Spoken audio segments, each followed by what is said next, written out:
Wanci Allah ngalatih diri dina bulan Ramadan geus kaliwat. Mun umur dibere panjang kiwari tinggal perakna nyorang 11 bulan nu geus datang. Sing sumanget jeung ulah epes meer. Ingat pan aya Allah nu salawasna nang tayungan hirup urang. Dunya teu loba jiga batur tong hariwang jeung aral subaha.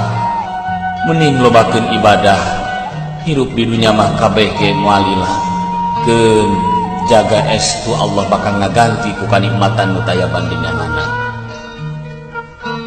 Loba jalma nu disanjung pedah dunyana luyuh layah tapi hatena paciweuh jeung kasusah. Ati pabelit jeung urusan duit. Hirup loba digogoreng jeung dengan nyeri ku batur omat ulah dibales.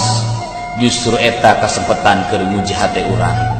Rada nyelekit kanu ati mah jamak karena ge jalma hirup wajar mun ngarasakeun kanyeri ati.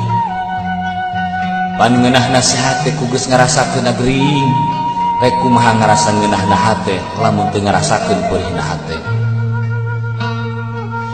Nyieun kahadean ge sing ati-ati, utamakeun kaikhlasan hate.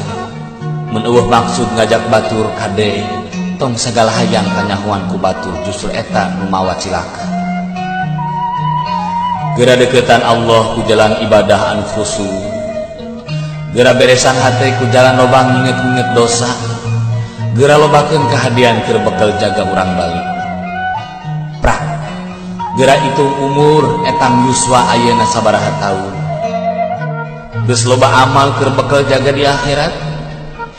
Nah yakin hirup bakal salilana. Yakin moal balik. Ridho mun anak turunan urang kabeh digebruskeun ka neraka. Nah sanggup nyang hareupan panasna seuneun neraka. Rek iraha atuh eling lamun lain ayeuna urang keur hirup di alam dunya.